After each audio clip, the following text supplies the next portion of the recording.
Who is that guy up there with the cool mustache? I don't know if there's anybody else with a mustache on. Nope, it's not. It's got to be Larry Cowan, athletic director at SUNY Plattsburgh. This is our little corner once again on campus. We just want to think young. Larry, how are you? I'm doing great, Gordy. It's nice to see you today. It's nice to see anybody today for me. You know, when my feet hit the floor in the morning and I feel good, then I know I can make it through the day. And the rest of us are just trying to keep pace with you. Yeah, I know. I do those push-ups real early before anybody can see me with my eyelids, right? 20 with each eye. You got a new desk in here? Is the seat warm yet, or...? The seat's hot. And, Hold on, seat's hot. the seat is hot. And it's great to be sitting in the chair. How long have you been athletic director here? Since June 1st, and it's been nonstop ever since, and every day has really been new, exciting, and very challenging for me. You know, I'm sure a lot of our viewers have no idea about the Larry Cowan story, so we're going to try to get down to the nitty-gritty today and find out where you've been. Did you ever dream, let's say 10 years ago, that you'd be in this office, or was that part of your scheme? Well, certainly not as quickly as it has happened. Always have had an affinity for administration, thinking that somewhere down the line, more so along the lines of in the professional athletics ranks, that I might look to get into some type of player personnel in the NBA. That had always been a dream of mine and a goal. And, might as well go. And sure, why not? And that was something I had thought that down the road might be a possibility, and really excited that the opportunity has come along a lot quicker than I had anticipated. That's great. Where did you come from? What's your background? Well, my background, very quickly, not to bore you or any of the viewers out there. Born and raised in Buffalo, New York, into a family that was always heavily involved in athletics in many different ways. My oldest brother played Division I basketball at the University of Pennsylvania, and had sisters and very athletic, involved in different things. And my father and mother, very big athletic fans, and we always went to athletic type events, and so that was always part of the family tradition. And went to Ithaca. Following my high school career, played a little basketball in high school. Had hoped to play some basketball at Ithaca. Unfortunately, hurt my back, and ended up spending 4 years as the manager for the men's basketball program. And to be honest with you, that's how I got started and got the fever to get into college coaching. And after graduating from Ithaca, I had the good fortune of spending 6 years with Larry Costello as his assistant at the Division I level at Utica. I came to Plattsburgh State in 1987 and spent 10 years as the men's head basketball coach, and here we are today. So, you know, that's a pretty good nutshell, isn't it? That's about 2 minutes and a half, the Larry Cowan story. You're very modest and left out some pretty salient points which we hope to cover before we're through, but you know what I find it hard to believe is that you've been here for a decade already. And it's gone so quickly, and it's such a wonderful place. And not to sound mushy, but it is the kind of place that you know, a family can settle into and feel very comfortable. And you know, we were able to achieve some things that we had aspired to do with the basketball program, though not everything we had hoped for. But most importantly, we settled in here as a family, and my wife loves working at Cumberland Head Elementary School, and the kids, you know, have their friends, and it's just a great place to be. Let's talk about the kids. Come on, let's get it all out here. We want them to see this on TV. Well, oldest daughter Casey is 10 years old, and she's into soccer and basketball, and which is no wonder, because she's seeing quite a few practices in her day. And she's a very smart young girl, and does very well in school. We're real proud of her. And youngest daughter Alexis is almost 8, and she's very active into the figure skating. And we seem to find ourselves now spending a lot of time in the ice rink watching her skate, and she's quite good. And we travel around to different cities, and she competes, and most importantly has fun with it. And she was born here, and the little one Casey, you know, she was just 5 months old when we moved to Plattsburgh 10 years ago. I guess so. you might say that you've begun to settle in here. Well, I think we're firmly settled here. No question about that. Yeah. And you like the North Country. You and I have talked about this before. You're never quite sure when you first come here what the North Country will have to offer. I know when I moved here many years ago, I thought, well, maybe 6 months and I'll be out of here. Well, it's funny because as a young upstart coach, I was 27 when I came here. I was thinking, 3 to 5 years, we'll turn the program around and off we'll go to that big Division I job. And to be honest with you, we had a couple opportunities during the last 10 years to move, but chose not to and to stay in the area. And we're very happy that we did, both personally and professionally. Yeah, I feel exactly the same way, and we both do. And that quality of life that it's a phrase we drop quite often publicly, but we've got some ingredients here in this little corner of northern New York that a lot of people would be envious of. Well, I think there are trade-offs, certainly, and you make decisions on where you would like to live and what you would like to do. And I think Plattsburgh and the North Country offers that. And, we have access to all the things that you'd like in terms of restaurants and culture, and certainly from an athletic standpoint. You could not be, and from as you speak as a coach and now as an athletic administrator, you wouldn't want to be in a better place, because there's not a better place in terms of community support, things to do. Media coverage is fantastic. As a student athlete and as a coach, you feel very welcome in this environment. Yeah, it's a great sports town. It's a great sports town. You have the best of all worlds when you live in Plattsburgh, New York. We don't always think of ourselves as being the hub of anything, but all you have to do is look at a map and you realize we are. I mean, when you got that great city of Montreal, the Queen City of Burlington, New York City 5 hours away, Yeah. Our capital in Albany 2 hours and a half. And you don't have to compete with 5 or 6 other institutions in terms of fans. If you're a basketball fan at the college level, if you're a hockey fan, obviously, soccer, all our various sports, you're going to support Plattsburgh State athletics, and that's really a plus. Well, you were very deeply involved with that basketball program for a long time. Did you see any dreams realized along the way? What are some of your fondest memories?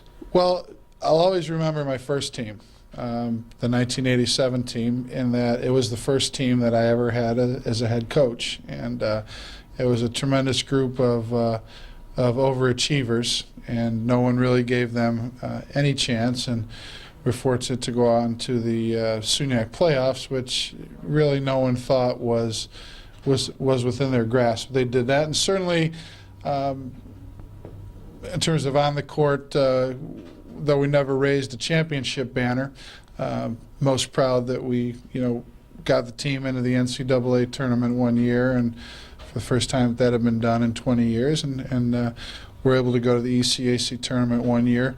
That was a positive, and came within one jump shot away from winning the SUNY title. No frustration there either, right? Just 3 years ago. But I think first and foremost, I feel very good about the fact that we increased awareness of Plattsburgh State basketball, both locally and I think on a statewide level. We're able to increase the visibility of the student athletes in the community. I'm certainly very proud of the student athletes that we coached over 10 years, and there were some real good ones. There were some that made me lose a few of the hairs, and so I feel very good in terms of the overall picture of what we established here in the last 10 years. And now, to be quite honest, I'm really happy from the men's basketball standpoint that Ed Jones has taken over, and I feel very comfortable in knowing that he is the guy capable and of getting us to the next level of the foundation that I think we set. Well, I think he hit the floor running this year. Holy mackerel. No question about it. And again, he is a tremendous coach.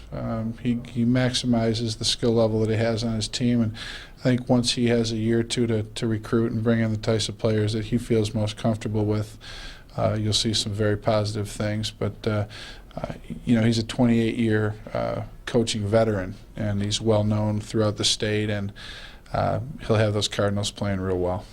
We got so much to talk about in this office and around this campus, and we're going to do that. We got some budding new sports programs to talk about, some great dreams for Larry Cowan and his team at SUNY Plattsburgh, and we're going to do that, so don't go anywhere.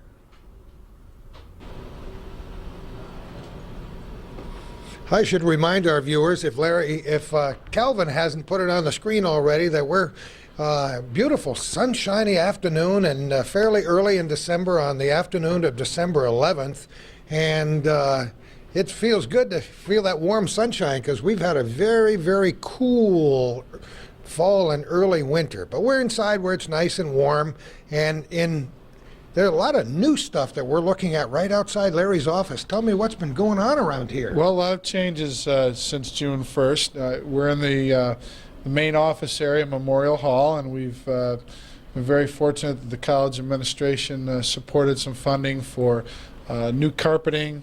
We had the offices and the conference room completely newly painted, new curtains, and you can see our secretary, Betty Lennon, is hard at work. She really... I've known Betty for a long time. We exchanged many pleasantries when I walked in the door. She was very glad to hear that I was now in the union again. Betty runs the show and does a real good job of making me look as good as I can possibly look. You do pretty well at that. She is part of, I think tradition is a key word here at Plattsburgh State, particularly with athletics. There's a rich tradition. A lot of people have been part of that. Let's talk about tradition, because Memorial Hall has been around here for a while, and even long before you ever dreamed you would end up in Plattsburgh, New York, we went to some basketball games where they were hanging from the rafters in this gym. This is what I understand, and when we take you in to see the gymnasium, Gordy, I think you in particular will be amazed at the new look. For those viewers who out there who have seen basketball games, high school, college, in Memorial Hall, they'll be quite impressed with the renovation. But here in the conference room where we are right now, again, many changes, new pictures, furniture, and we have what we put up this year we call the Wall of Honor, which recognizes all the former department chair people and directors of athletics who we've had over the years. Boy, a lot of familiar faces there to me. Starting with Doc Wiley to Alice Backus to Joe Jastrap and Ernie Rangassis, and Dr. Dave Robertson, and Peter Liguri, who is our former athletic director, now the associate provost for student affairs, who has done a fantastic job and really, I think, made a significant impact in the 10 years that he was director of athletics. A lot of positive changes have been made. Nice room here. Very nice, very comfortable, and it's a focal point certainly when a coach has a recruit on campus to be able to come in here and show them a little bit of the history and talk in a comfortable environment. Used to be that state schools were the stepsisters of some of the bigger schools, but nowadays SUNY Plattsburgh and other SUNY schools are forces to be reckoned with, and not only in the world of athletics, but in the world of academia as well. There's no question, but first and foremost, Gordy, we've got a great product academically. We have a great product environmentally, and we have a great product in terms of student activities in which Plattsburgh athletics fits in. So it's, like I said before, a rich tradition. Rich tradition, and as you were speaking, a flood of names goes through my brain. I'm sure Calvin has the same experience. Deja vu, you step in this building, see what it looks like now, and remember some of those basketball games from way back when, and then when they put the pool in, some wonderful swimming events and the various other sports around this building and out in the fields, and a fun baseball team, even a fledgling football program at one time. And well, and if you walk through our hallways of Memorial and you see the Hall of Fame, those memories can come flooding back by the list of athletes that we recognize for their achievements. All right, where are we going to go next? Let's go check out the new gymnasium. Let's do it. I don't know about people watching our program today, but I key on smells, and I love the smell of a gym, and it has nothing to do with Larry's armpits or mine. It smells good in here, and boy, does it look good, Larry. Well, we're quite proud of the Gymnasium Renovation project, and I'll take you on a visual tour. Start with the floor surface itself. This is an entirely new surface. The existing court was ripped up and the support system underneath it, and it's what's known as a floating wood floor. A lot of great spring to the court, and certainly appearance-wise, it's beautiful.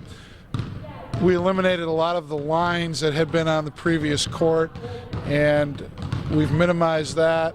We now will play our women's volleyball games here in Memorial Hall, their main court, and then there's 2 side courts that the volleyball team can use for practice.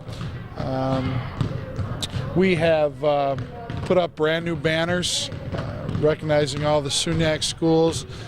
The bleacher system is a unique project in itself, in that what happened was that the existing bleachers were mechanized and joined, if you will. So now, with the turn of a key, the entire section of bleachers comes out in a matter of 15 seconds and goes back in a matter of 15 seconds. And the entire bleacher system can be set up in a matter of 2 minutes. That's a far cry from the old days. Have you ever pulled them and pushed them? But the impressive thing, Gordy, is that the bleachers have been completely resurfaced, refinished, and covered with what amounts to be a vinyl type siding. Stairways have been put in, railings, they call it telescopic railings that go in and out, and so many people have come in this gym and said, wow, brand new bleachers. But in essence, these are the old bleachers, just completely refurbished. You see, the reason for that was that the structure, the framing underneath the bleachers is so good that it would have been a waste to get rid of it. So we're able to salvage it, and we've got a beautiful new bleacher system. Have we got any larger seating than we had? No, actually, we've lost a little bit of seating, and that was done so that that fans walking into the gym wouldn't have to walk in front of the benches to get to their seats. Now they can walk behind, and there's more space. So we actually lost 100 or so seats. I think if you also look around here, you can see that the entire gym has been painted, and I guess the topping, the icing on the cake, is the beautiful $10,000 sound system that we have in here now. It's computer operated, so we can, with the press of a button, put in some different type of cheers and crowd noise and things to get the crowd motivated, and the music is clear, and the announcer's voice, and that was from a gift through a gift from Tom Cummings, who's in our Hall of Fame class of 56. I know how Calvin feels, I know how you feel, and I know how I feel about basketball. And you said you didn't want to focus on basketball today. Well, we just got to do it because basketball needs a little extra oomph. I'd like to see this place full every time a basketball game is played. We love the other sports, and we know which ones draw the biggest crowds. But there's nothing quite like the excitement of a great college basketball game. Well, I don't disagree with that. Better not. We feel very strongly that our 2 new coaches, Cheryl Cole on the women's side, and as I mentioned earlier, Eddie Jones, are both going to do a great job. People ask me all the time, Gordy, as a basketball coach turned athletic director, well, you're going to be 100% behind basketball, and the answer, of course, is yes. But I'm also going to be 100% behind everything else, and I'm smart enough to understand that we want to support every sport here. And to be honest with you, as a coach, I always went and watched the other teams play and supported. So the transition has not been hard in that regard. But I can say that the biggest thing I've learned is now I'm seeing it from a different side.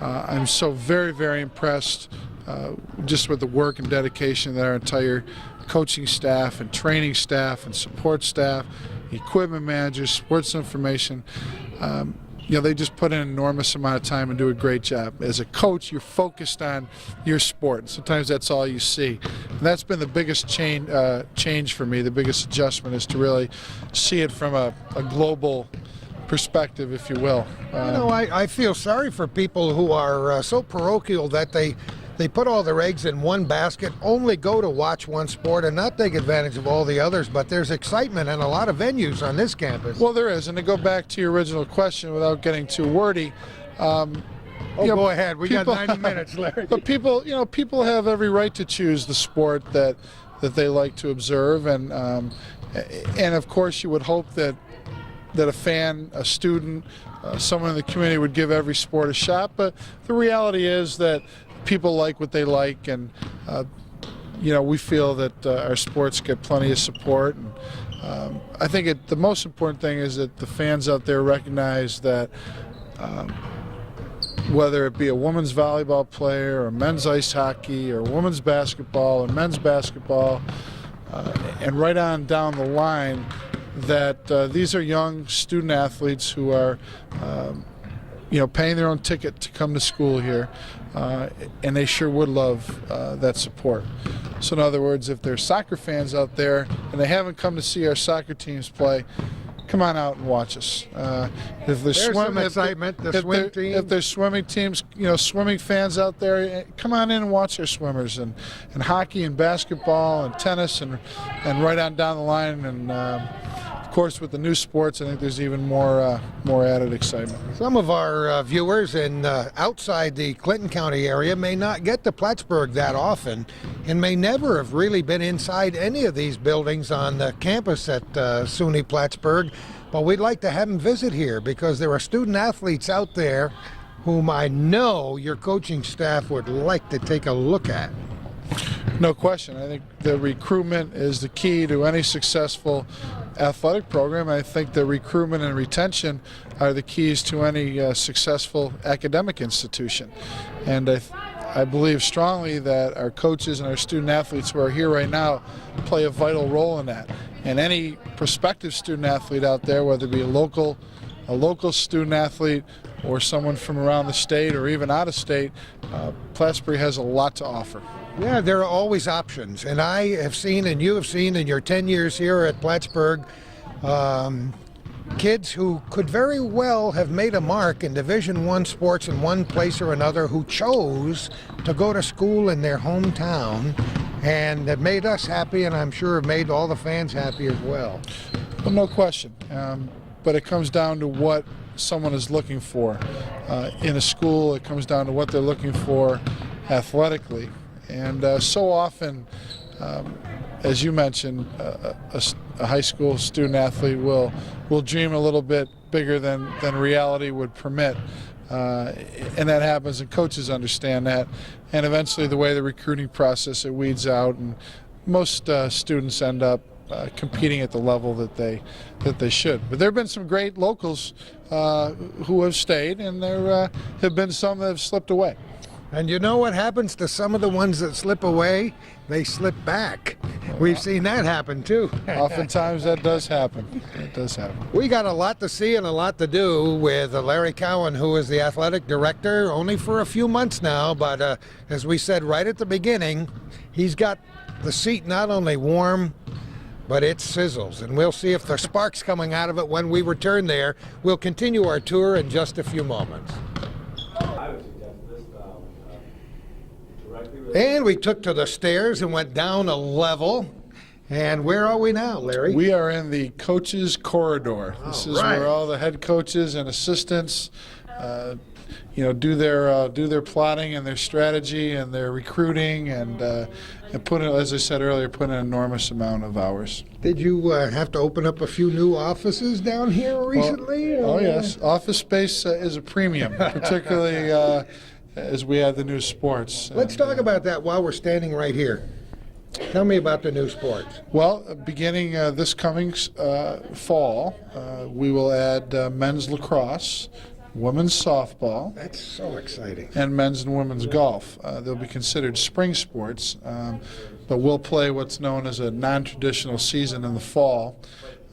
Right now, we're just in the process of putting it all together. The college president, Dr. Horace Judson, formally approved it last week, and now we're in the midst of beginning the hiring process for the coaches and some of the budget planning and scheduling. We're working full speed ahead. Phoebe Sturm, our associate athletic director, is working on the scheduling, and Kirk Frazier, our equipment manager, is preparing the items for purchase for uniforms and equipment and things of that sort. So very exciting time, and it's really kicked a lot of energy up in terms of our admissions office and expanded their horizons for their recruitment, as well as obviously from the athletic standpoint. Lacrosse is a truly exciting field sport. For people who haven't taken time to study the game, to watch it, it's a wonderful tradition, especially in this country among Native Americans. And I can remember as a small child in the Messina area,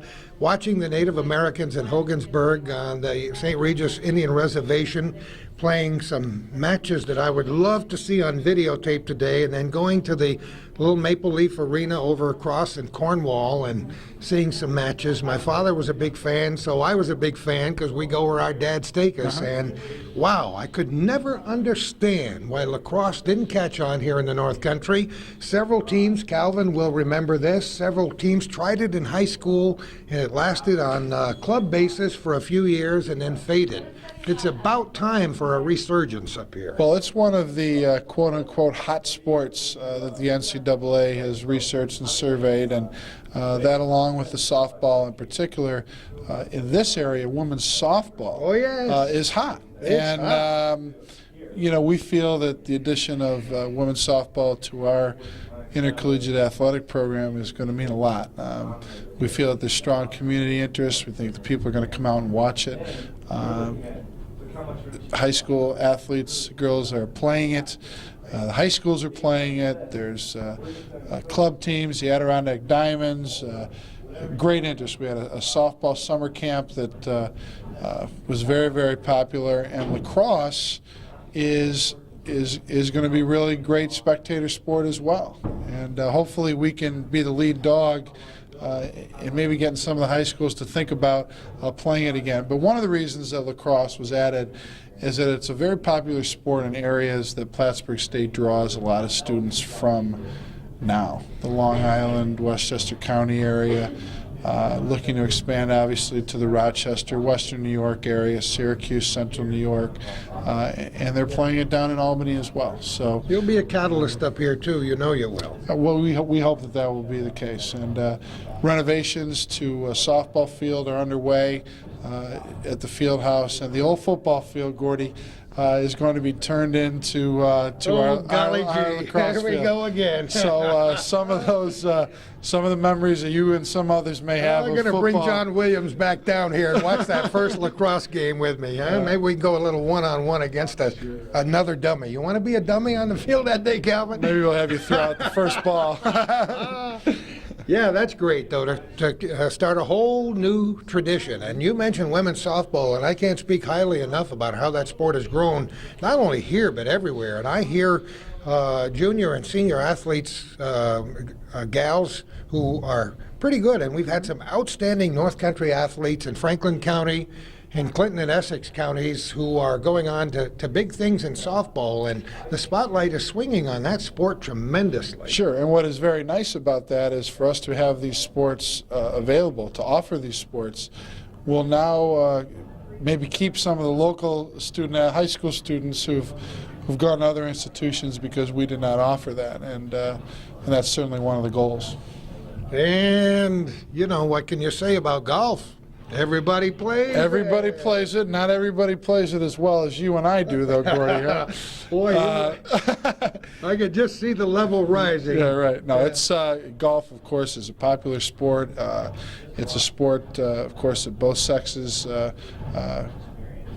professionally, men's and women's golf is most popular. College golf has really taken off. It's a sport that has some residual benefits as well in terms of, you think of a business major at Plattsburgh State, will come to understand that some business deals are often done on a golf course. Yes, it's a lifetime sport. It's a lifetime sport, and promotes a lot of good things and wellness type of an activity. And we're looking forward to being competitive, though, now, Gordy, in everything that we do. We want to be good. And you will be, and we'll find out more about that and how recruiting takes place here at Plattsburgh as we continue our program in our little corner.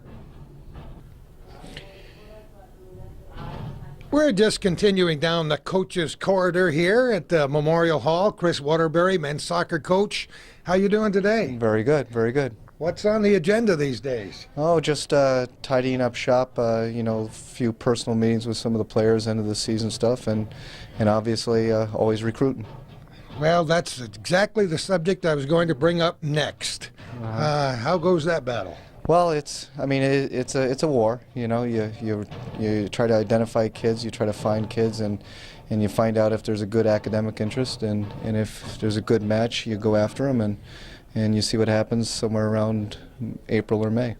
You right off the top, you said it's a war, and it really is. Explain to some of our viewers who have no idea what recruiting is all about, how this process works. Well, a lot of it is simply, from our standpoint, is identifying and trying to find out, what kids can not only, play, but yet fit into our program and fit into what we're trying to do. And then you're looking academically, are they looking for what, we offer? And then, can they get into the college? And obviously, is it a place they might want to go to? So, and then obviously there's only so many kids that can play for you, and everybody else is after them too. So you're writing them, you're calling them, you're visiting them, you're watching them play, hopefully, and as I said, it's a long, drawn-out process where everything from academics to location to cost to quality of program and everything else comes into play, and you never know what kids are thinking these days. Sometimes it's an easy thing.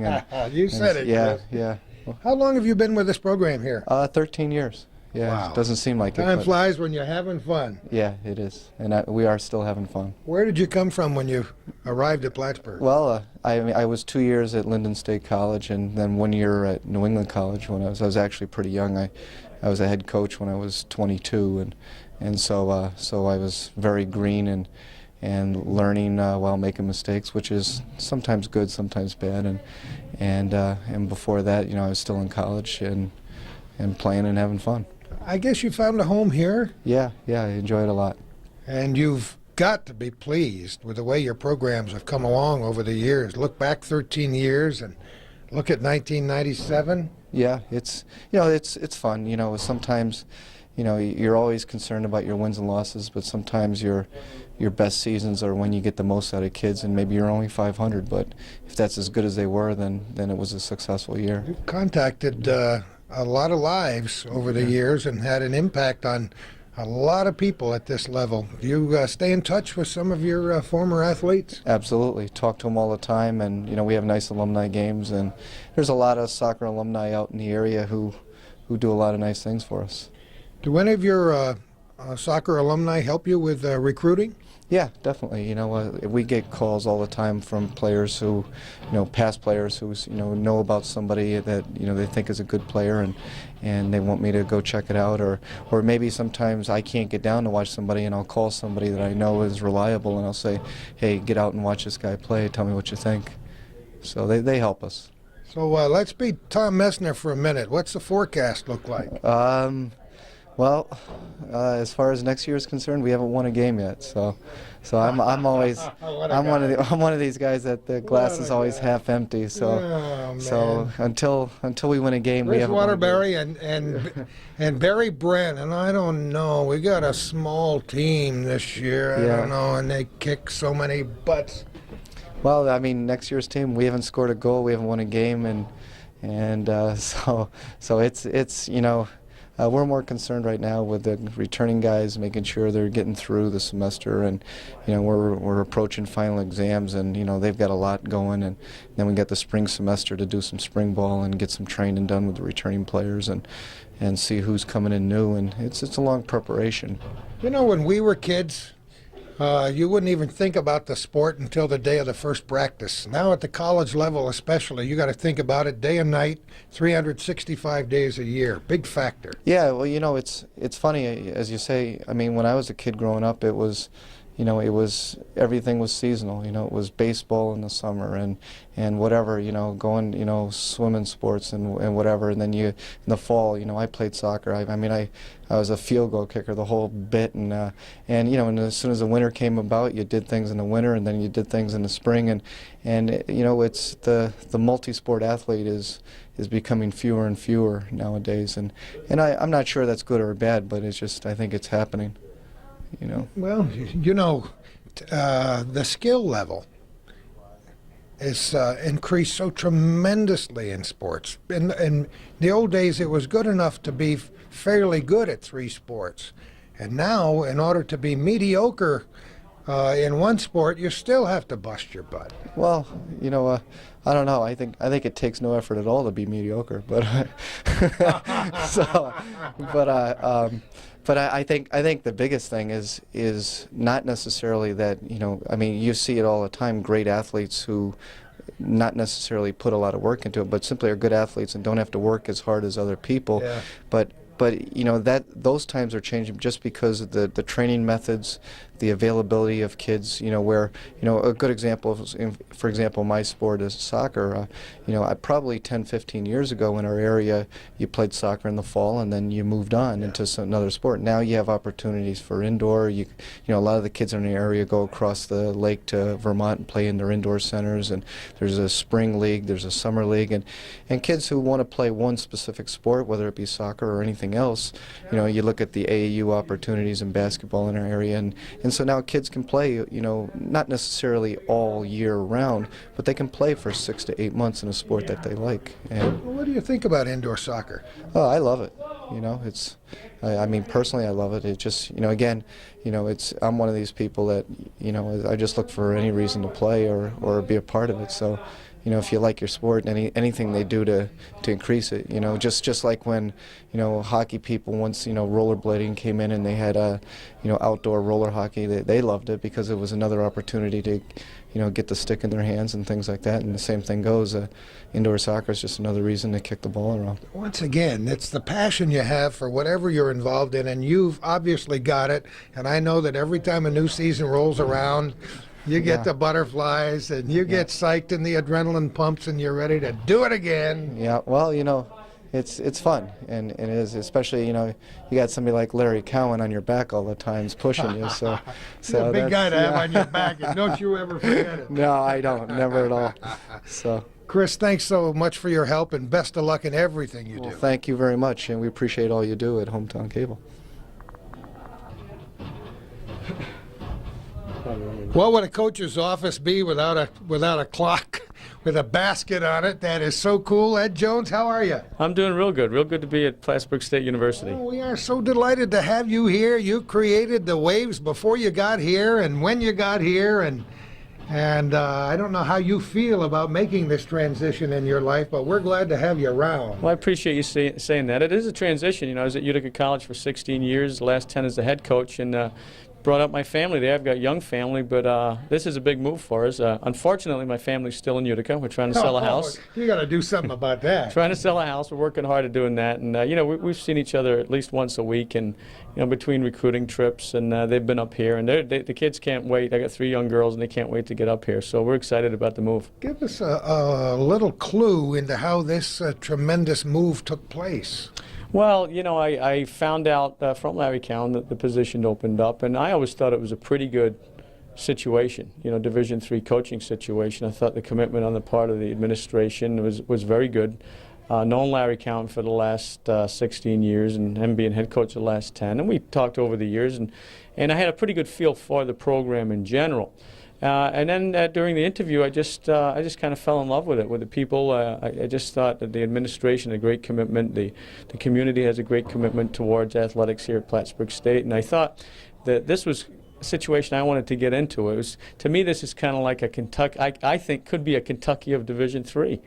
There's all different levels. Wow, this guy is really pouring it on here, Well, but really, we couldn't agree with you more. I really feel that way. You know, there's different levels within the level. Say Division I, for instance, you have a Siena College, which is a very good college, and once in a while they'll get to the NCAAs. And then you have your Kentuckys and North Carolinas that every year probably will get to the NCAAs.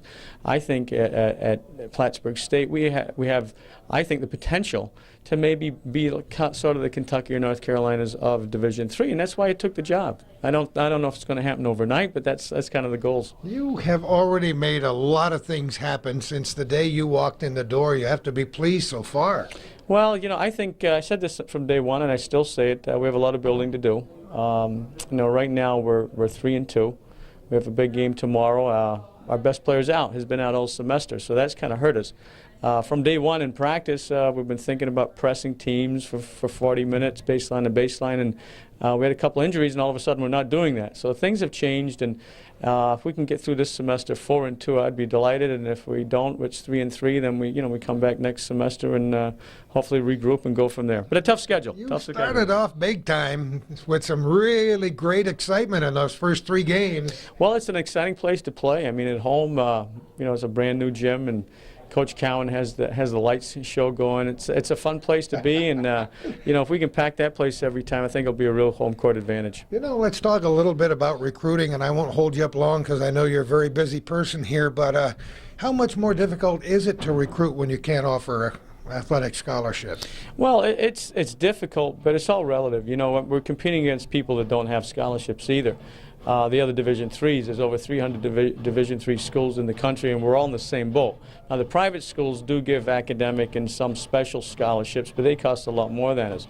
That's another reason why I think this place can be attractive more so than where I was at Utica College. Utica College is $20,000 a year. Here it's about $9,000 a year. So I'm hoping that I can get a little bit better basketball player overall than I had at my former school because of just the finances, which is very important to most families. Is it seeming to work that way so far? Yeah, I think so. I think, you know, we're involved with some kids that I think, you know, maybe at Utica College I wouldn't have been involved with. And you know, we got some very good players at Utica College. But I think just looking at the whole picture, being in the state system with the tuition that it is, I think we'll have a shot at, I hope, in the long run, getting a little bit better basketball player here. Will you also be teaching here? Yes, I teach. I'm also an assistant professor, and I teach several courses.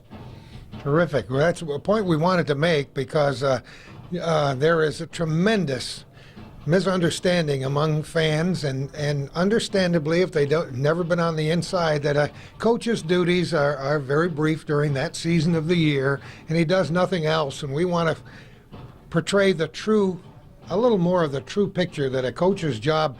Coaching a sport is never done, and generally the coaches here, especially the head coaches, are very much involved in academics as well. Yes, we teach about half a load as far as the academics are concerned, but basketball never ends. I mean, even in the summer, I'm on a 10-month contract, but during the summer you have summer camp, you go to summer leagues to see players play, you go to summer camps to see players play, because recruiting never ends.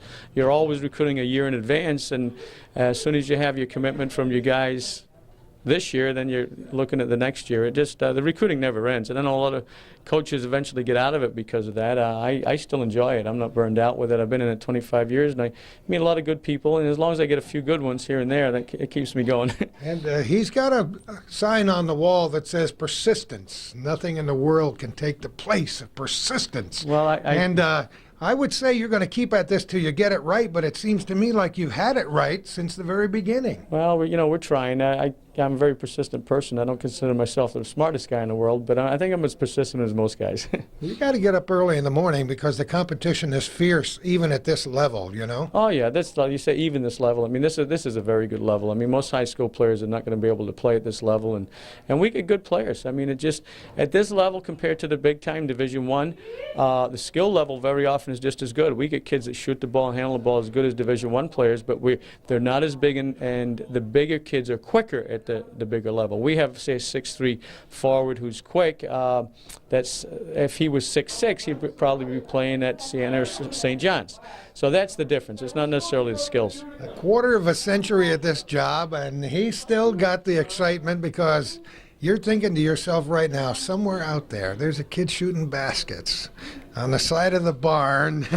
Just might be good enough. There is. And you're going to find him. Well, usually I don't get the kid that's shooting on the side of the barn. It's usually in the playground in the middle of the city. So. Yeah, that too. But I'll take a little of everything, and yeah, we work at it. You know, and We're used to barns up here, playgrounds down Oh, believe me, we're involved with kids all over the state, and a little bit in New England, and I'd like to get some local players, to be honest with you. We have a couple on the team now, Nick and Gavin, and there's some good talent come through here, and we're going to continue to try to get some of the players from North Country, and certainly Plattsburgh has had their share of them, and we're going to try to keep some of these kids home. You know, there's an inspiration there, and I'm so glad you brought that out, because a strong program here at your college will draw the level up, I think, all around the North Country, and so you will be getting some pretty good players in the coming seasons, I'm sure. Well, I hope so. You know, I hope we can get some of the kids, but I hope you know, with the level of the play being good in the high schools, it helps us go up a little bit also. That too. It works both ways. Two-way street. Ed, thanks so much for coming to our town. We look forward to an exciting season and a lot of them in the future. Best of luck. Thank you. It's great to be here.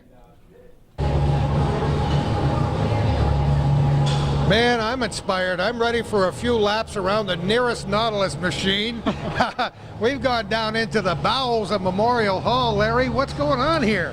Well, this is the Plattsburgh State Fitness Center, which is a very popular place amongst the students and faculty and staff at the college. And its existence has become quite the place to be, to work out and relieve a lot of stress, anxiety, get in shape. And from an athletic standpoint, this has been a tremendous recruiting tool for us, Gordy. I can imagine some high school student out in the environment somewhere in Clinton, Essex, or Franklin County who's taking a look around this room and saying right now, whoa, I gotta go to Plattsburgh. I don't know about those people, but I know you, sir, are happy you're in here, Gordy. What a place. It is a beautiful place. We have the latest in exercise equipment, free weight equipment, different types of exercise equipment that you could possibly imagine. As I said, you know, students pay a membership fee, and the majority of our student athletes are members, and the coaches certainly utilize it in terms of being able to monitor what student athletes are using it. And our fitness center director, Matt Salvatore, has done a fantastic job starting this from ground zero, and as you can tell, not only from the appearance of the place, but also the popularity of it, that it's really quite the I would have to say that there must be quite a sign-up list some days, huh? No question, and as I said, it's used all the time. Yeah, now the smell down here is a little more like sweat. That's the way it ought to be in a fitness center. Sure, no question. And as we go back to the discussion on athletics, you know, you'll see the student athletes in here year-round, and it's good also to see faculty and staff and students, you know, working out together and in an environment other than perhaps the classroom or you know, even with their teams. So fitness is a big catchword in America today, and well, it should. We're we're a group of sometimes overweight people who like to eat too much, and the answer to balance that equation is to stay in shape. And what a wonderful place to do it right here. Yep, no question. As I said, we offer every possible aspect of physical fitness and wellness is available here, and it goes beyond just the exercise equipment. And I should let you speak with Matt Salvatore, the fitness center director, to tell you some of the other components of wellness that they tie in here in terms of nutrition, in terms of body fat testing, counseling. You know, there's a spiritual and an environmental component to the wellness aspect of the fitness center also. It's a package, it definitely is. And as I was looking around here, I was thinking, you're not old enough, but when I was a young person, very few people lifted weights at all. They were a special breed of person who lifted weights, and I can remember in high school getting up in the morning, putting my barbell under one arm and in a satchel full of weights and walking to school with my weights because the school had no weights. I was the only person in my school that lifted weights, and I went to well, two colleges and for a long time into a third college before anybody lifted weights for sports.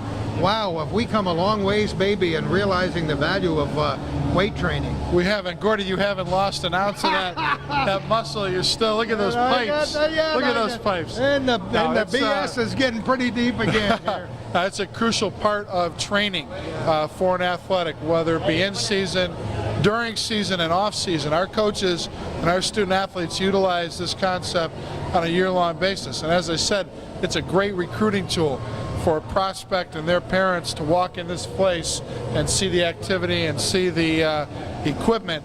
It all adds up to the with the end result hopefully being that they want to attend Plattsburgh State and participate in athletics.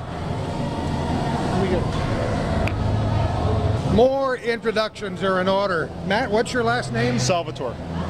If you have any idea how this guy built you up before you walked in front of the camera, you would have taken a deep breath and run for the nearest closet. Well, he was doing his job well then. He always does his job well. He's a great PR guy. I'll tell you what, we're very, very impressed with your wellness center here. Well, thank you. Thank you. It's, a lot of hard work and planning has gone into it. We've been up and running now for 3.5 years, and about 4 years prior to that, planning started on it. So, and we've built it up over the last 3.5 years. We probably have twice as much equipment here as we did when we started. Explain a little bit what you've got here and what some of the programs are. Well, we've got, as you can see, a pretty comprehensive array of equipment here for everybody, to suit everybody's interests when it comes to fitness and exercise.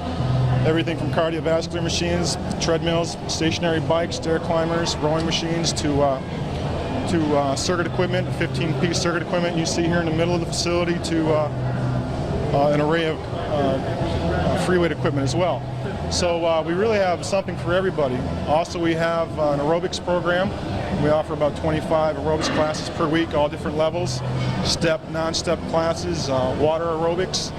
We also offer Tai Chi and yoga, some alternative forms of exercise for those people who are interested in it. So. As we mentioned just a few minutes ago in talking with Larry, wellness is a package, and there's a lot involved to it. So you have to attack it from many different sides, don't you? Oh, you definitely do. Everybody has different interests, starting out at a different level. Some people come to us looking for advice and help, and some people have a pretty good idea of already what they're doing. So we work with all levels. It works out pretty well. We talked about the growth of weightlifting and how important it is. Even now, we're discovering for senior citizens to improve their quality of life. Oh, no question about it. A good number of our faculty and staff at Plattsburgh State participate in our program here.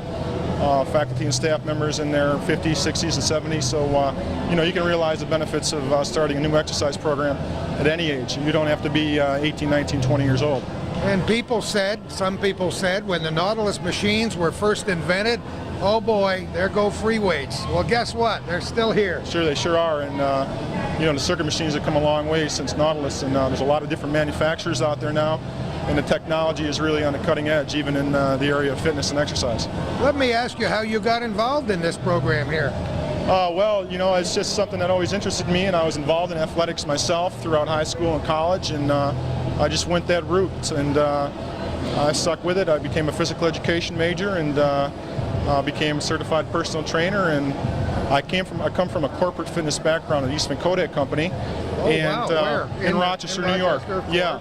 And so the philosophy is a little bit different from corporate fitness, collegiate fitness, but I really enjoy working with the youth here at the college, and they give me a lot of energy and keep me going every day. But you're finding more and more an emphasis in the corporate world on wellness, because when people aren't in shape, there's a lot of downtime, and Sure. we don't want downtime for machinery or people. No question. When we're making big bucks in a company like Kodak, for example. No question. And this facility it's really a corporate facility for the faculty and staff who work here.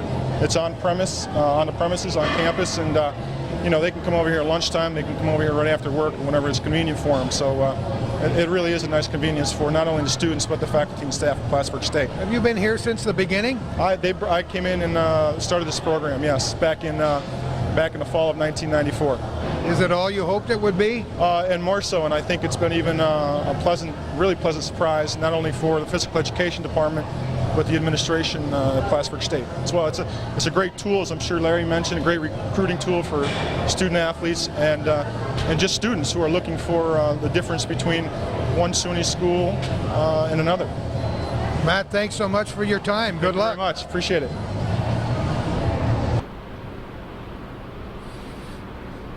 I just said before Calvin hit the on button, we haven't even seen the pool yet. And as we start here with the Plattsburgh State Sports Hall of Fame, a gentleman who is synonymous with the sport of swimming here, Pete Stone, shows up. We've had a lot of pretty cool people on this Hall of Fame. Well, we're very proud of the Hall of Fame itself, and we're very proud of the support that the Booster Club has given us in terms of the support necessary to promote the Hall of Fame. We have a wonderful induction ceremony and brunch that occurs during homecoming weekend, and the display I think is first class and highlights both the achievements that all the inductees had while they were student athletes here and some of the accomplishments that they've had in their post-Plattsburgh State careers. And really, if you go person to person, each has been a very positive contributor, both personally and professionally. And as we look at this row of photographs of wonderful personages, the vast majority of them are known to me because I've been around here for a while. And talk about the flood of memories, boy, it's working good right now. Oh, I bet it is, Gordy. And you go to, you go from cabinet to cabinet here. You can list all the different names, and it's a great representation of eras. It's a great representation of the many different individual and team accomplishments that have occurred here over the existence of Plattsburgh State and the athletic program. And it's a great representation of males and females, and it's really quite a it gives quite a historical perspective on the growth of Plattsburgh State. It certainly does, and I'm sure many of our viewers are familiar with as many of the names as I am, and sometimes with the faces. I looked right ahead of me and I saw the picture of Tom Chapin, and he was on one of those classic basketball teams from way back when, before you were invented, Larry, but also became so famous in his own right, and tremendously musical family, very compassionate human being, loving kids with his TV show. And his brother Harry, who was also a close personal friend of mine, who unfortunately lost his life on that plagued Long Island Expressway some years ago. But we've had so many people involved with athletics here at Plattsburgh State. You talk about a legacy, there it is, right there. No question, and it's all part of the concept of promoting athletics and being proud of your athletics program.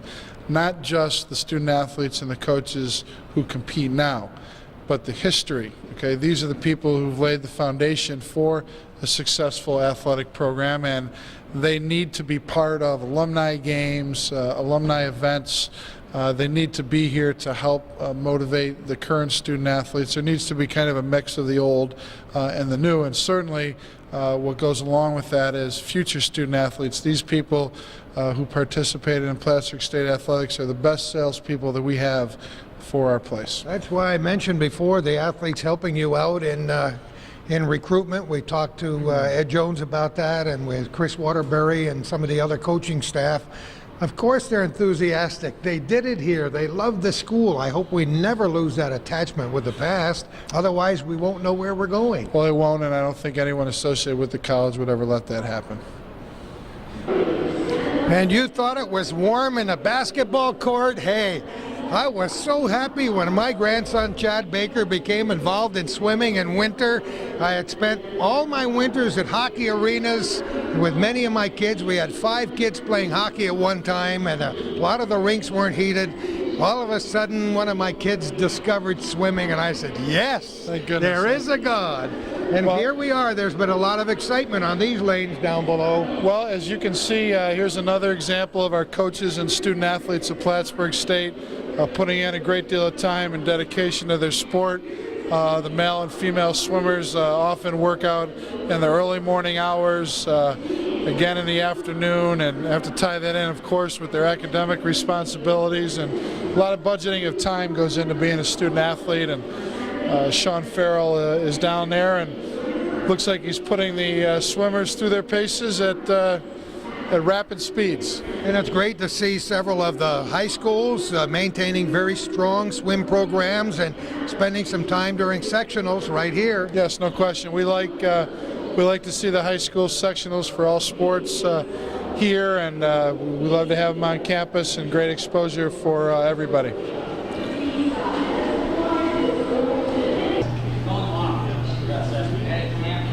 It's amazing what can happen in the blink of an eye. Since we left you the last time, we've traveled about a mile, actually less than that, to the Plattsburgh SUNY Fieldhouse, and we're in a place which most of our viewers have never been, and I've never been in this training area either. Who are you? I'm Jess Lincoln. I'm a student trainer. Well, I'm pleased to have you here. What do you do down here? I basically, take care of the hockey team right now, and I'm learning how to tape and how to evaluate different athletic injuries. Do you plan to make this career? I don't know yet. I have no idea. Do you like it? Yeah, I do. I like it a lot. Unfortunately, we just missed the hockey team, didn't we, by a very few minutes? Yep, they just left to go to New England College for this weekend's game. It's kind of exciting to be a part of this program because we, although we've covered most of the athletic endeavors here at Plattsburgh State since we started our program today, big focus is on the hockey program here, and we do have them hanging from the rafters for a lot of the games here. Yeah, our hockey team is really good, but I don't know. They've been slacking off a little bit lately. Hopefully they'll pull together and win a few more games. Well, it's important for you to get the tape on tight. That's maybe the problem. Maybe. Tell me a little bit about yourself, where you're from. I'm from Peru, New York. Whoa. You didn't have to go very far to go to school. No, not very far. Just 20 minutes away. Did you ever think of other schools, or there was? I went to Springfield for a year, and then I didn't have enough money to go there anymore, so I had to come back here. Oh, don't put it that way. This is a great school. So where are you in school? I'm a junior this year. And plans after that, maybe? I have no idea. But how did you get involved in the training portion of it? Last year I was work study, and I worked up here with Neil, and it seemed interesting to me, so then I just got involved in the minor program. Terrific, and I'm glad you like it. I do, I like it a lot. Thanks for taking a moment to talk with us. Yep, no problem. We promised we wouldn't ask too many hard questions. Let's spin around here and talk to our friend Larry again. You put that poor girl on the spot, and I hope to some way she can get a better mark out of some course because of this interview here. But Well, the student athlete athletic training program is an integral part of our athletic training support system here. And Neil Sand, who is our head athletic trainer, and Lisa Vicencio, the assistant athletic trainer, done a great job of recruiting students who are interested in becoming athletic trainers. And they help support all of our athletic teams, and we're very fortunate. First of all, we think we've got an excellent facility in our training room here in the field house, and some improvements in the training room and Memorial Hall are underway. But any successful athletic program has to have a good training program, and they help in prevention of injury and care of injury, and just do a first-class job with all our athletes. I'm so glad you're bringing that up. I'm glad we're standing here to do this segment of the program. Any of us who've played sports down through the years know what you've said is absolutely true. For the casual fan, though, he may not even know a trainer exists, but I can attest to the fact that a trainer is vital, a good trainer. As I mentioned, with prevention and care, it can hasten the rehab process and get them back on the court or field or ice a lot quicker than they might normally be. And we're also very fortunate that we have a sports medicine physician in Merritt Spear, who volunteers a great deal of his time to work with. He's been on national television, by the way, during an adverse situation when we had a terrible injury in the ice arena. True, and they responded tremendous. Oh yeah, very positive, and just shows what a great staff that we have. Yeah, and this is a fine facility. I mean, this field house, when it was first constructed, was the cream of the crop, and is still the envy of much of the athletic world. It is, and the good news there as well is that money has been set aside now to renovate the gymnasium side of our field house, which will include major renovation of the bleachers and the track and the court, and we'll bring that part of this facility up to speed, and hopefully it can develop into what we would consider to be a regional sports facility where not just our athletic teams but teams from high schools and sectionals and events, and would really make it, as I said, a regional showcase for athletics, and hopefully the next step will be monies to help renovate the fields, the soccer fields, and some of the other surrounding facilities next to the field house. We who live and work in the Plattsburgh area here in Clinton County are certainly very proud of this campus, and you made a lot of very salient points today in talking about how much a part of the community it is. We mentioned how young student athletes work here. We talked about sectionals in various venues, in basketball and swimming and others, but I've seen a lot of my kids play hockey on that ice surface up there, and I can remember the days when there was no indoor ice here Plattsburgh area, and so my kids, when they were 12 and 13 years old, really enjoyed. Now picture this, moms and dads, grandmothers and grandfathers, really enjoyed getting up at 4 o'clock in the morning to have an hour of ice time at 4:30 before they went to school. Can you imagine that? Well, I'm starting to imagine that with my daughter skating, but that's all part of the dedication process that a parent and a student and an athlete go through, and that's what makes some of the rewards so sweet when they do come your way. Let's talk a little bit about that hockey program. Unfortunately, we dragged our feet a little bit down at Memorial Hall, where Calvin was so excited down there in the wellness center that I thought we'd never get out. But we finally made it up here, and we missed the cotton picking hockey team. They're on the road this weekend as we're recording this program at Plattsburgh SUNY, and on the 11th day of December, hopefully to start a very long string of wins. Well, they're having a good semester. I think we have to understand that we're a little spoiled up here, and sometimes when we lose a game or a team scores a goal, the other team scores a goal, it seems that the perception is that the earth's going to cave in, but I think quite the contrary. I think it's a strong team, and I know that Coach Emery and Coach Houle are going to have them where they need to be by the end of the year. And I think the good that comes along with having a national level team as we do with our men's ice hockey program is that the pressure of perceived success and that type of thing is out there, and I think it's impressive that our ice hockey program has been able to maintain that level over the years, because that's not an easy thing to do. It's a very difficult thing to do, and I must say, from a personal point of view, some of my great memories in sports were sitting right there and watching that hockey team do some magnificent things when there were some naysayers out there who said, no, they can't do that. That's the nature of sports, though, Gordy. I don't care what sport you're talking about.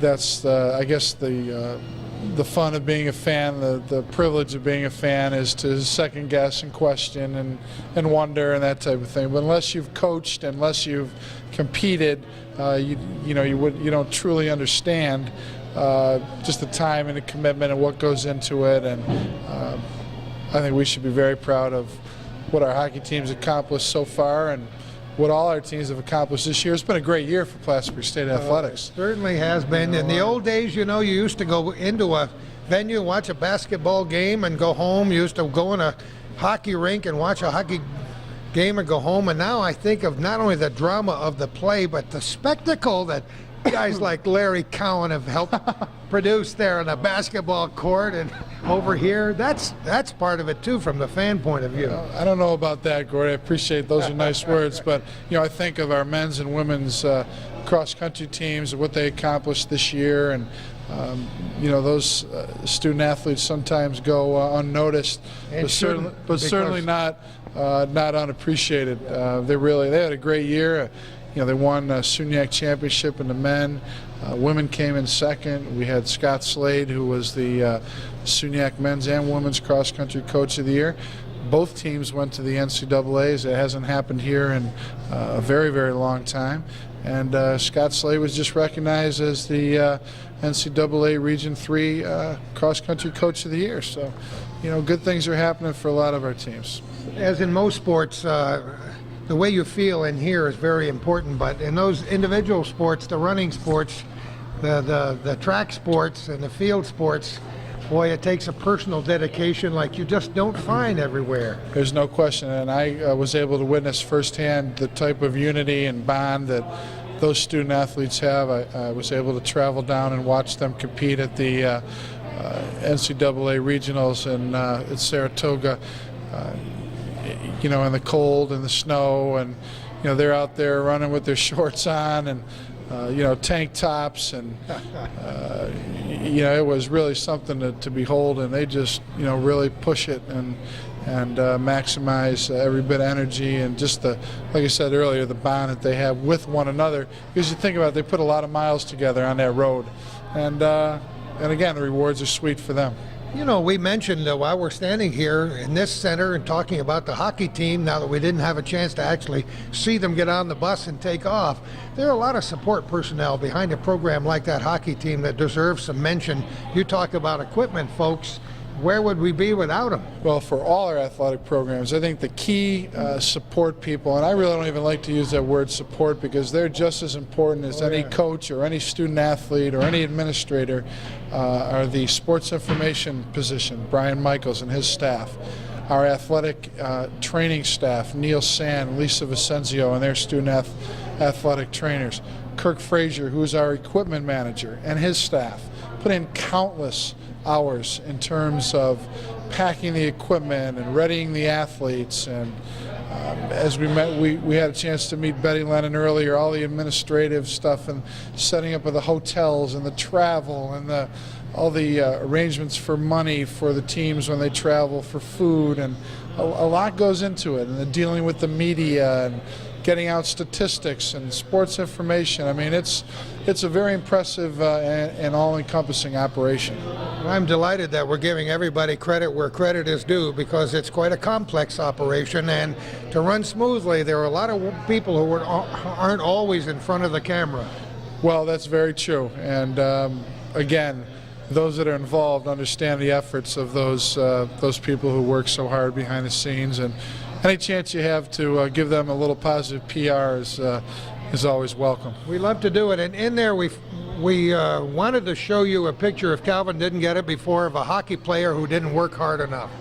Well, actually, Gordy, that's a picture of you and I before we start hitting those buffet lines. Oh boy, I don't know. It's been a long time building this body onto this frame, I'll tell you that. We're going to have another look around this field house to show you what the ice looks like, show you what the basketball court looks like now, and then perhaps we'll come back and see what it looks like later. Just stay with us. And this part of the Plattsburgh SUNY Fieldhouse has a very interesting history. Let's cover a little bit about that and what's going to happen in the future. Well, this was originally built for the PSUC games, and became the property of the college shortly thereafter. And my understanding, Gordy, is that there was some basketball played here, and but not much, though some in terms of college. But those that think of the glory days of high school basketball here in the North Country always speak of the raucous crowds and capacity crowds that used to fill this field house for high school sectionals. And so there's some strong history here, of course, with the track, and some great high school track events and college track events have happened here. Unfortunately, the facility has really gone downhill, and is a shame because it really has so much potential. And now the great news is that the monies have been secured to once again restore it not only to its original beauty, but above and beyond that. You know, and I'm sure Calvin will agree with me on this, I've been to many wonderful things here, the most unlikely events, things you wouldn't expect to be in this kind of facility, not the least of which were some great commencement exercises, some tremendous speeches, some really incredible musical performances, and I've seen a few indoor soccer games here. I've been to a few craft fairs. Oh, and circuses and concerts and you name it. I mean, it's we have camps here. basketball and tennis and soccer, and I mean it gets a lot of use. It's a wonderful place, and again, you talk about support staff.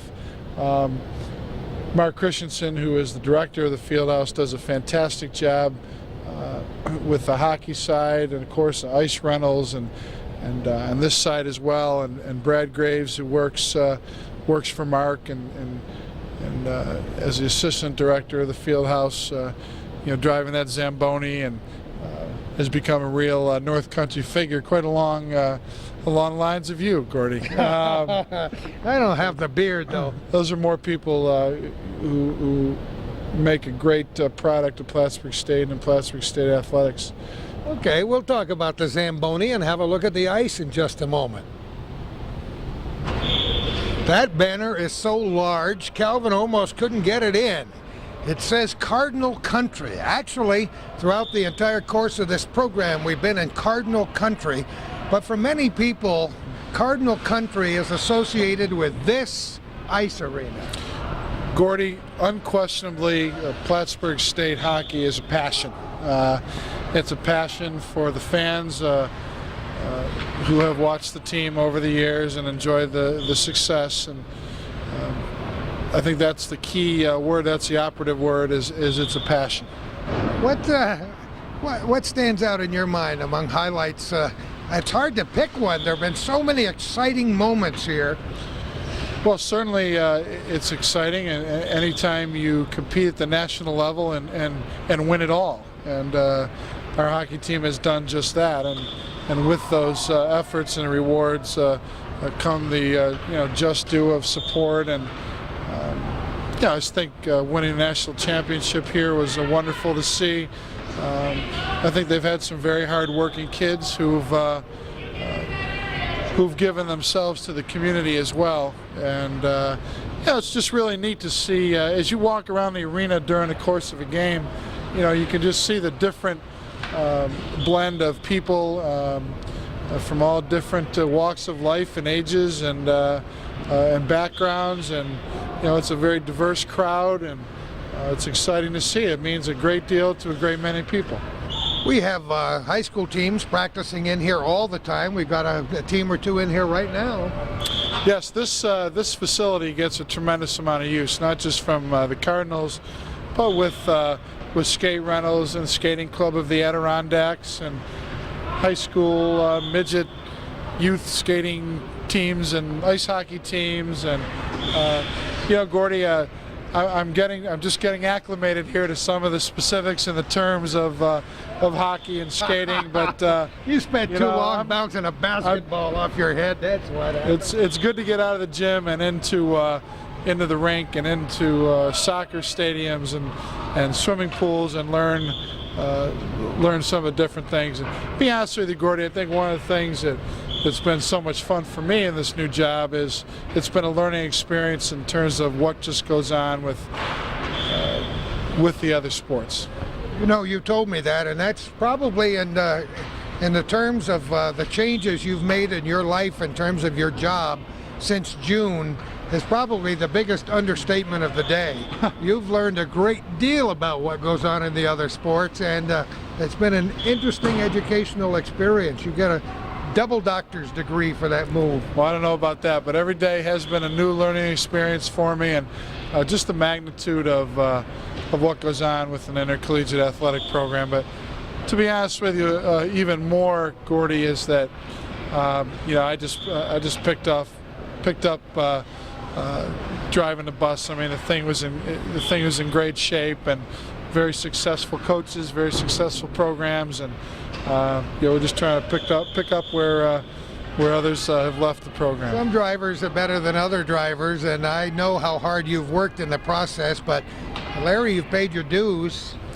Well, thank you, Gordy. I think I have, but I also have paid my dues in coaching, and this is a new step for me, a new level in my life, and I feel very fortunate. I feel like I won the lottery. Maybe later on in the season, by the time this program is aired on Hometown Cable and the many other cable systems in the North Country, We'll be jamming them in here at the rate of 3,155 screaming fans. That'd be nice, Gordy. That'd be nice. Don't put any more pressure on them than they already have. I think all those things are well within our grasp. I think so too, and even if that doesn't happen, I'm sure these Cardinals will give us a tremendous season. And the best part of the programs here in the North Country are that these are devoted fans.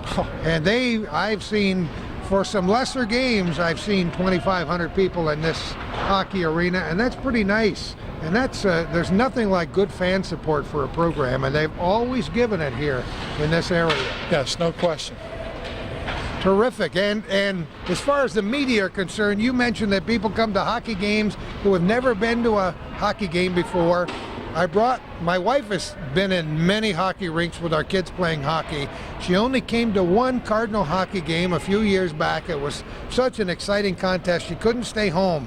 My wife was a little tiny lady, and she only got to see about one play because the Cardinals were so good, the fans were on their feet for the entire game, and my wife said, "Why should I go? I'm looking at the middle of some guy's back in front of me. I'm going to stay home and listen on the radio." Well, she needs to get here a little earlier, Gordy, and get a better seat. And it's speaking about dibs on seats. It's amazing how early people try to get here and save their seat for a hockey game. It's a culture almost. Fans arrive early, they lay down their blankets, and they reserve their rail spots. And it's really fun to see. And the build-up of the fans coming in and the game getting ready and the music starting. And from a hockey standpoint, it's very exciting, and we're trying to do those things with some of our other sports now as well. That's great. And I've always said some of the greatest seats in the house are standing by the rail. And if we had 3 tiers of rail, every one would be full and there would be empty seats. Well, maybe down the road can be the... we can raise the roof here. Yeah, right. Be the Gordy Little Center, right? Nothing pleased me more than when the decision was made to put the name of Ronald B. Stafford on this facility. That was I know it was a wonderful moment for me, but it was a wonderful moment for the school, for the community, and for Ron Stafford, who did so much for this facility. Well, Senator Stafford is symbolic of commitment and class, and he has meant so much to Plattsburgh State, as you have just said, that it's only appropriate that his name be on this facility. And he is a great sports fan, and certainly if you have someone of his magnitude behind you, it makes you feel real good. But as I said, I think he represents what you would want from a leader, from a senator, and the kids and the coaches and the fans really appreciate that. Thanks for saying that, Larry. Just before we wrap up our little corner for this wonderful edition at Plattsburgh SUNY, I want to ask you what are in some of your dreams for, let's say, the next decade or so in the life of Larry Cowan? Gordy, that's a real difficult question to answer. I can tell you this, that I need to take some time and really observe what goes on, and I'm not interested in coming in and trying to make a million changes. And just as Peter Liguri during his 10 years here as athletic director made some changes for the positive, I hope that in due time that we can do some of the same types of things, and that's what we'll look to do. But most importantly is to keep the tradition going, Gordy, to utilize the resources that we have here to the student athletes and the alumni, and obviously the strong foundation that our college has to perpetuate Plattsburgh State athletics. And certainly the ultimate goal would be to have all your teams in the national spotlight. Well, that's a pretty good plate full. It's something to strive for sure. But it is such a great time to be here, to be part of Plattsburgh State athletics. We have brand new men's and women's basketball coach. We have just completed renovation of the Memorial Hall facility, the impending renovation here of the Fieldhouse project, the addition of 4 new sports. The future is just fantastic, and as I said before, I'm just as happy as can be to have the chance, because it's a great time to be part of it. And it's great to have you a part of it, Larry. Before we end, I want to thank you for all your personal dedication to this school and to all the athletic programs here, and wish you a great deal of success as athletic director here. Thanks. Well, I'm going to have some fun, and I thank you and Kelvin for what you've done in promoting all the good things that happen in the North Country. We enjoy it. We've got the passion for it, as Larry Cowan does. I don't know if he and Calvin are going to do a little one-on-one, maybe a little game of horse when we're over. Larry's probably got a basketball in his car. I'll probably be heading out for an evening meal myself, if you don't mind, and then maybe try to sneak in the back door at that wellness center we visited earlier in the show. Best of luck to all of you, and you never know where we're going to be next on Our Little Corner.